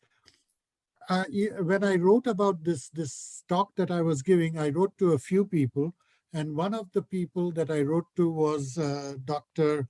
Ramyar Karanjia, and his response was short but sweet, and he says there are two main points that he wanted to raise with me. One of them was that the mantra, the vibrations probably is what guides the soul to leave and proceed itself forward. So obviously vibrations have something to do with it. The other thing that he mentioned, which was very interesting, was that, and I don't think we follow it here, or maybe I have never heard of it, but reciting the Ahunavad Gatha severs the soul from the body. That is a questionable thing, because when a person has passed, the soul has already come out and is struggling, it's shattering, it's trying to find solace, find direction, find some sort of soothness or calmness. Whereas he says that this recital helps sever the soul from the body, and that is and the reason for it, he mentions, is that during the recital of the Gesarnu, women carrying children, like pregnant women and young kids, are not allowed in, simply because of this reason, that the recital is severing the soul from the body. I have no idea about it. I'm not going to open up about it, because otherwise I would be giving you preconceived ideas. I will have to read up a lot about that. Thank you, Firdosh. So we go to Maruk Tamboli. Go ahead, please. Okay, so I have 3 points here. I have seen some research, scientific research, which says that actually the soul takes 24 hours to leave the body. So the fact is that we don't really know how long it takes the soul to leave the body. But, you know, if we as Zoroastrians believe that it takes 24 hours for the soul to actually exit the body, and then 3 days where it encircles the body, who's to say that our teachings are incorrect? Secondly, I think using technology to at least explain the words of the gathas, which are being said, is a very good idea for some people. They might need technology. I mean, if they haven't actually done a little bit of study themselves on what the gathas stand for, having that translation, as was previously mentioned, might actually prevent them from falling asleep. Even for my dad's own Gesarna, I couldn't find a Dastuji in Vancouver who would do the Gesarna during the daytime, and this is when I wanted it done, not in the evening. So I asked the Vancouver committee, and they agreed to do it at the funeral home via video. And then it so happened that the video of the funeral home didn't work. Lucky for me, I had the Gesarna ceremony on my cell phone. So that is what my dad's Gesarna turned out to be, was a cell phone recording of our prayers. And I was quite satisfied with that, because as I also feel that vibrations help a lot. And the last thing is, I totally agree with another speaker who said that this not only helps the soul to leave the body when it's confused, but it also brings solace to the people around. And this is not something new. When my mother died about 50 years ago, or over 50 years ago, yeah, well over 50 years ago, I remember sitting with my grandmother overnight, and even sort of as a child, I was only 5, fell asleep and woke up and fell asleep and woke up.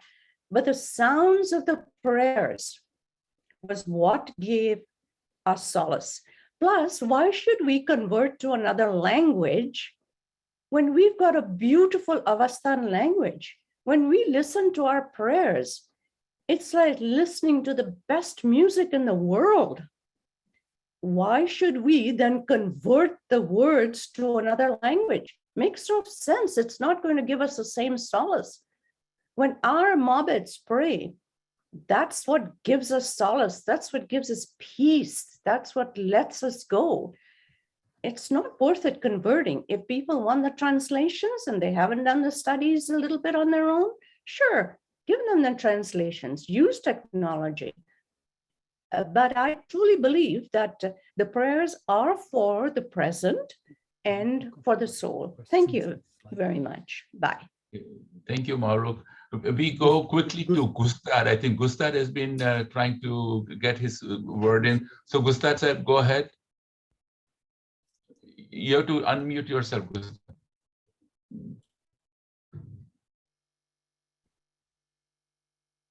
You have to unmute. Gustad, you are still muted.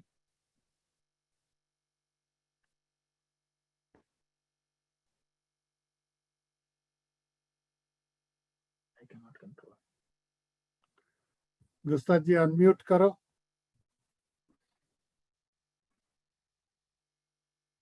Okay. Oh, there we go. Okay, let's go to Bamansa in the meantime while Gustad figures it out. Go ahead, Bamansa, and please keep it. I'll be very quick. For 2 points. Gusti is unmuted. Gusti is unmuted. Gustad, okay. Yes. Can you listen to me now? Yes. Yes. Go ahead, Gustad sir. I think Bomi just wait it out. Okay. Go ahead, Bomans. Gustad sir, go ahead. Firdosh, it was good and I really enjoyed. Thank you. I suppose you asked, where was it written that Ahunavad Gatha should be recited at the funeral? I asked you that question. I think you pointed out. Yes, I did. I did. If you go to Vandida 945 and 46, you will get the answer. Oh, okay.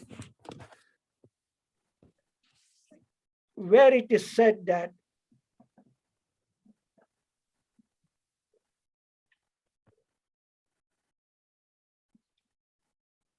Haji. 945 is a question which says how to remove nasa from the living. And the 46 says, following Gatha recitals, and there it gives in Vandida 10 all the recital, Bisamutra, Trisamutra, Chatrusamutra. And there are a number of them, and most of them are from Ahunavad Gatha. Oh, I see. And that's how perhaps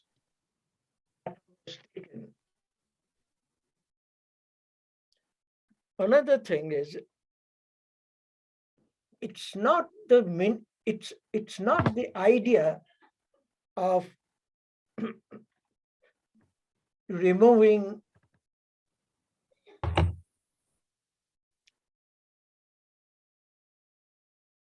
Ustad, you're lost. Hello? removing bad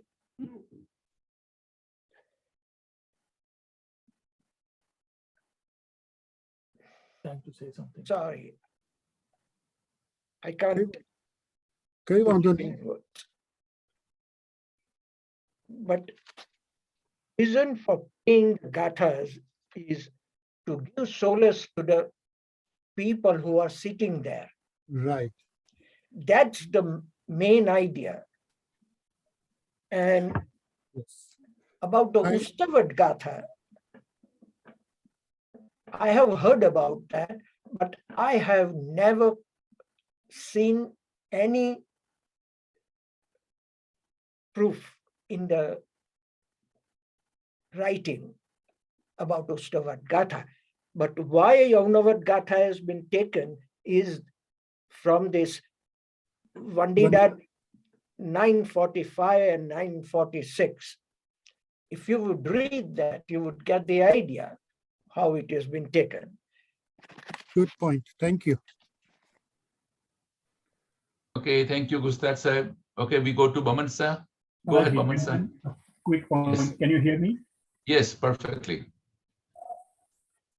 We do not argue about these arguments that people do not understand what is being performed or what is being prayed and all that. Like that, if you ask me, out of 100,000 Parsis all around the world, not even 50 Parsis know what is Kasti prayers. Yet we are doing Kasti prayer, right?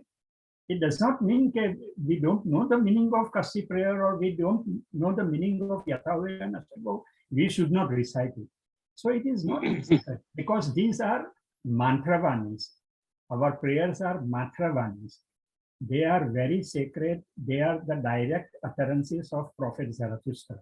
So we have to respect, honor that, and we have to faithfully recite those prayers. Even without, somebody had asked my Bapa Vaji, who had performed like 80, 90 Nirangdins, okay, Pirosaji, do you understand what you are praying in this Nirangdin? बिल्कुल भी कहीं मैंने तो समझ नहीं हूँ तो आए बस बनी जानो ने faithfully करी जानो.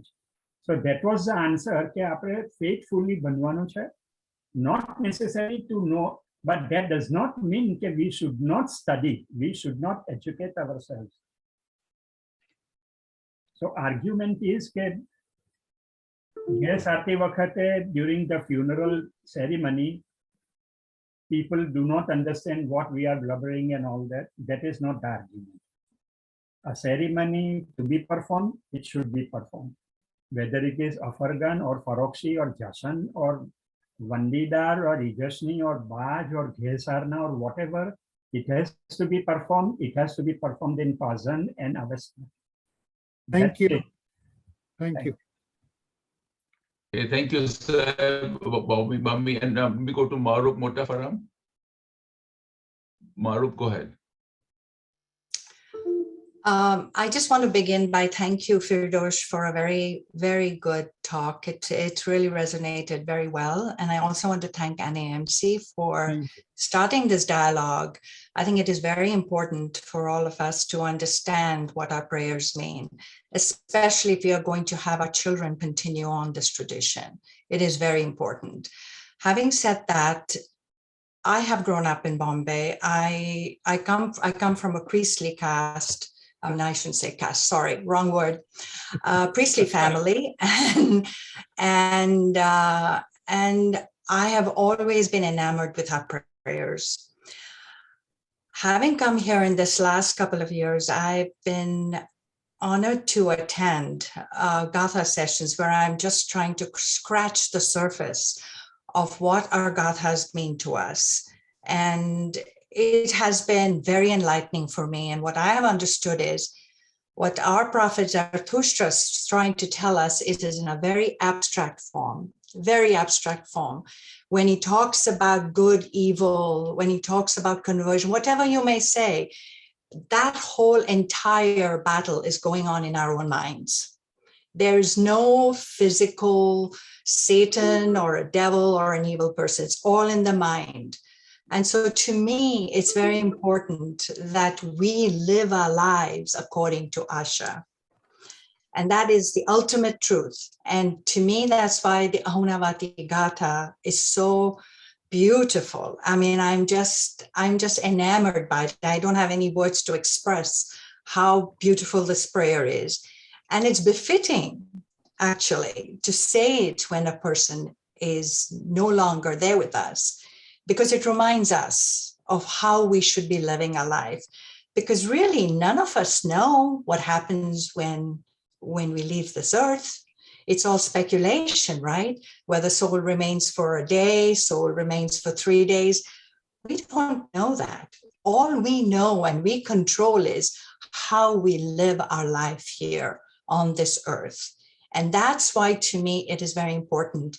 And absolutely true, it is for the living. I lost my father 2 years ago, and I was not able to attend. I wasn't even able to see him when he passed away. And I remember Arda. Arda is still around. And I will always remember on the phone, he recited those prayers for me. And they brought me so much peace. I understand all that. I get it.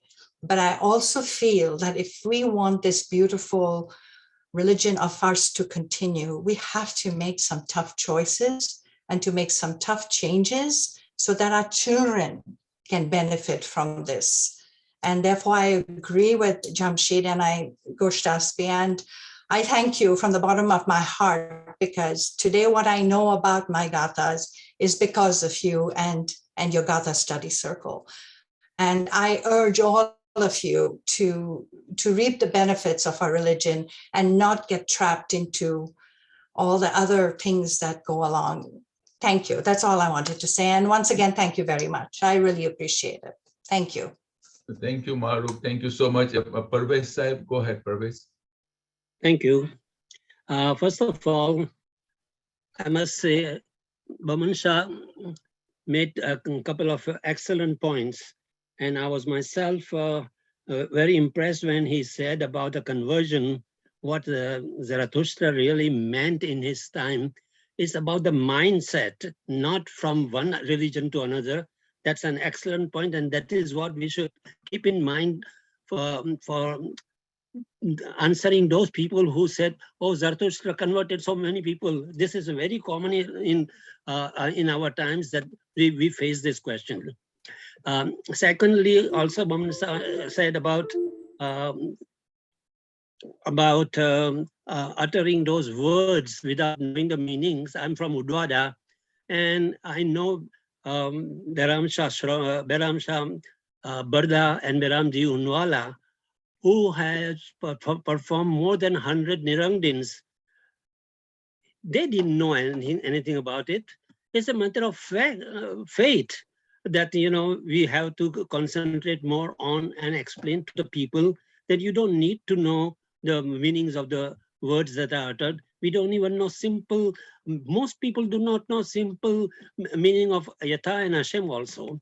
But my main address is to the last question, and that was about abbreviation of the prayers. Many times I'm told, I would tell them, no, I cannot do that. I have no right to do it, and I will not do it. What is the need for abbreviation of the prayers? Why do we need to shorten the prayers? If anybody can explain to me or answer that question, I would be grateful, because I firmly believe that we have no right to abbreviate or shorten any prayers and keep the way the prayers have been prayed by our ancestors for as long as they are supposed to last. Thank you. Thank you so much, Parvez Saib. I think Geeta had her hand up and down a few times. So Geeta, if you would like to say a few words, go ahead. Is this for me? Yes. Yeah, I saw your hand go up and down, so I was wondering if you wanted to say a word. I'm sorry, I didn't want to I'm catch eating you. something. Give me a few minutes. I finish my Okay. eating. Okay, And no then I'll problem. put my thoughts together. Then I'll come Okay, back. no Thank problem. you. In the Sorry. meantime, we will go to Karishma. Go ahead, Karishma. Saibji, everybody, Mehergan Mubarak. Hi, Saibji. Thank you so much for today. And I wanted to just say that I really respected the way Parvez Sahib and Baman Sahib said that what exists, we can conserve as is rather than change. I think that is a very strong message, and I would like to put my small voice behind that. And I would like to add to that, that there are a few important words within every prayer. And even the understanding of just those few words or messages can help the person listening follow through. So while without changing what exists, we can still help ourselves and others to benefit from the whole prayer by increasing the understanding of the prayer. Not necessarily during the prayer, because I also, like Mohammed Sahib said, believe that words are associated with vibrations. And technology is progressing so that evidence or investigation may keep happening. So the lack of proof may not be sufficient as proof of lack. So without that change, if we can encourage people to, and help in the understanding of prayers, and also build that fellowship around the prayers, so that the strength for the people who are celebrating the life of the person who has passed on, who are reflecting upon their own life, and contributing as a group of people to Frasho Kerati can be enhanced. That's my small contribution, if that has any value. Or if someone can enlighten me further, if I'm wrong. Thank you, Karishma. Thank you. Geeta, are you ready? Or Yes, I'm ready. So okay. I'm for no prayer. Why? Because I have no idea what you guys are saying. I don't get it. I get bored. And the sound. They brought something about sound. The sound definitely is truth. The sound makes me feel, but not necessarily good. The only thing that your prayer does to me is just changes the way I'm thinking. I'm thinking about my dead father. That makes me feel extremely sad. I cry because I want my father and I can't have it. Therefore, I'm sad. So those thoughts will change to the words that you're saying to me. Gazamere, Gazamere, Gazamere. And I'm like, okay, whatever Gazamere means, it stick to my head.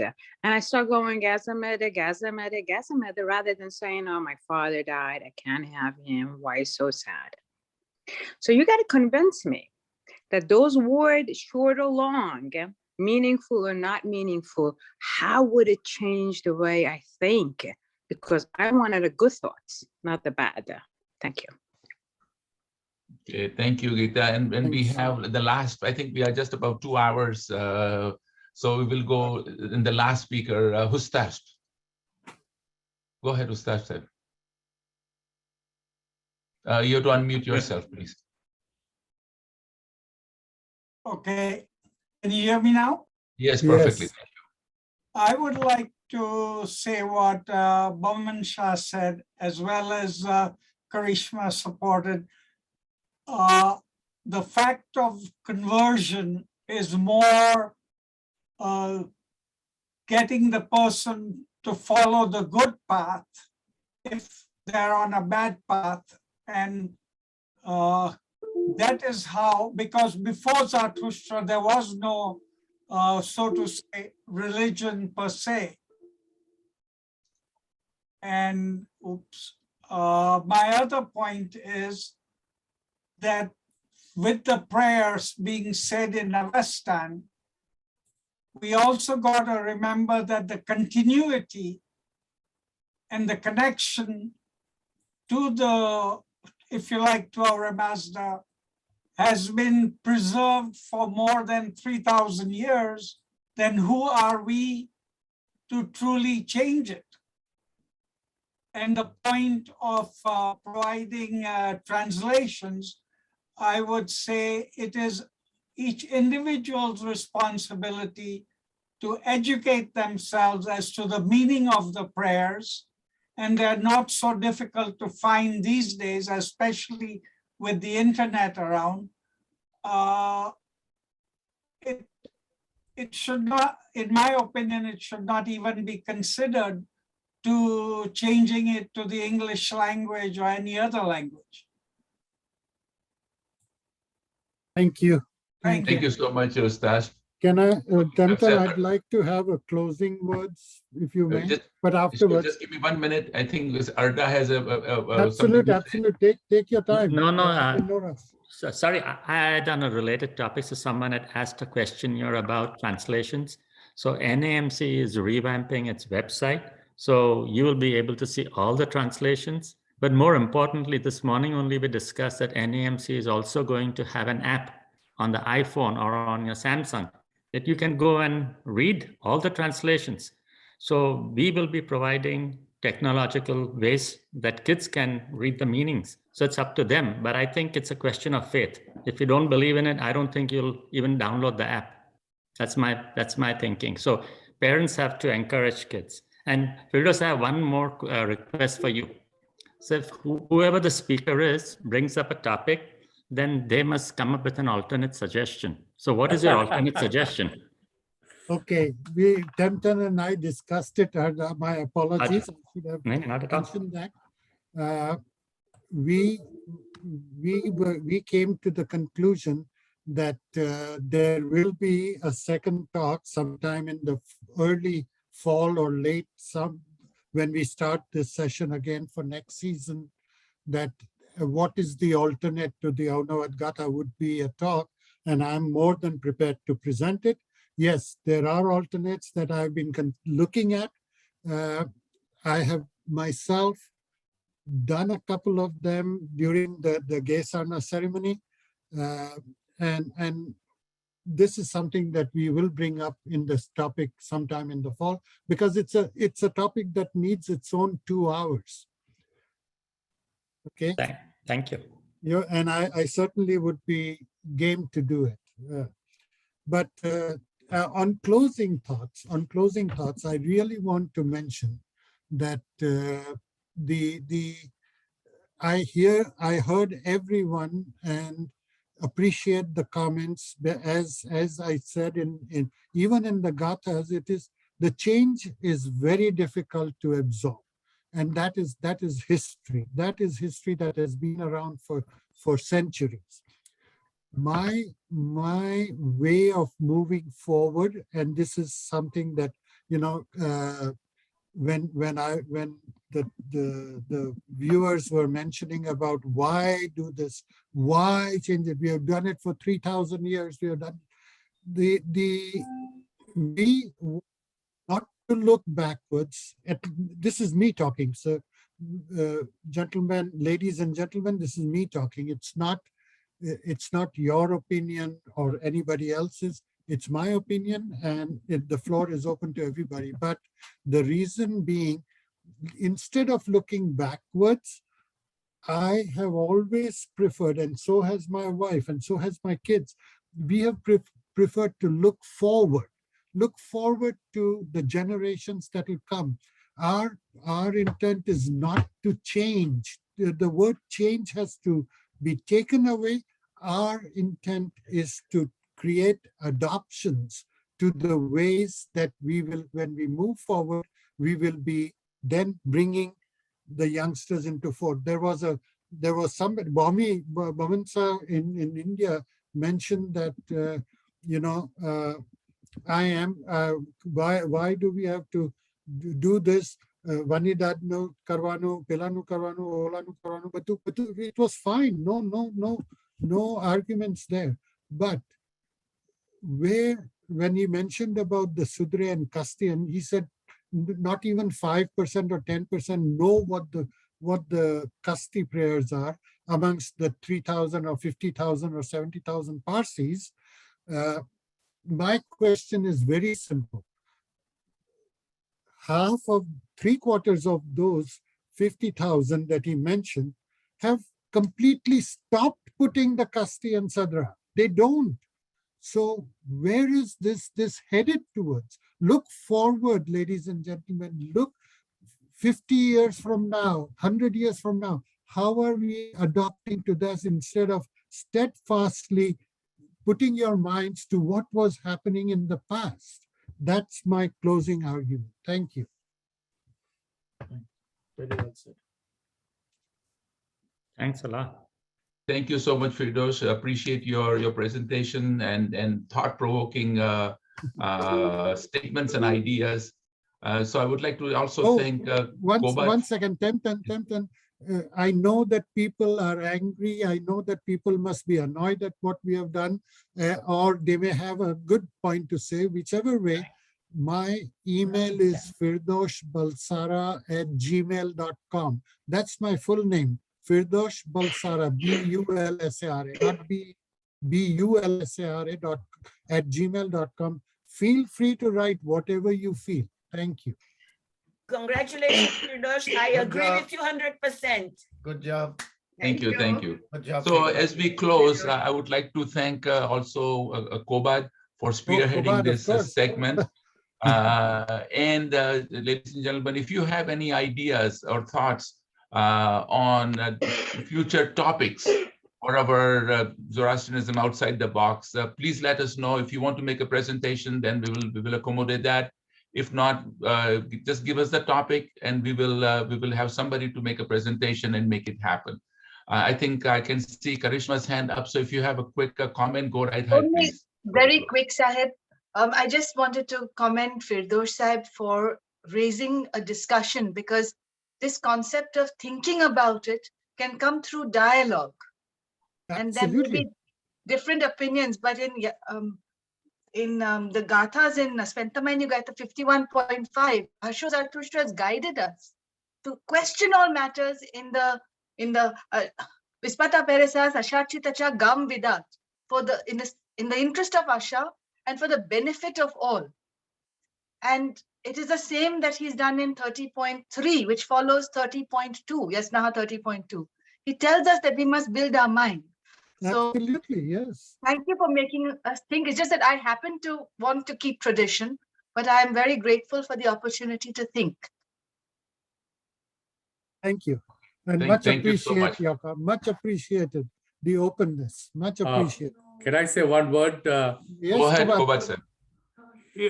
I don't know if you people remember or not, but 30 years back, in an NAMC meeting, my friend Firdosh Bulsara was talking about people using technology to do prayers in remote places.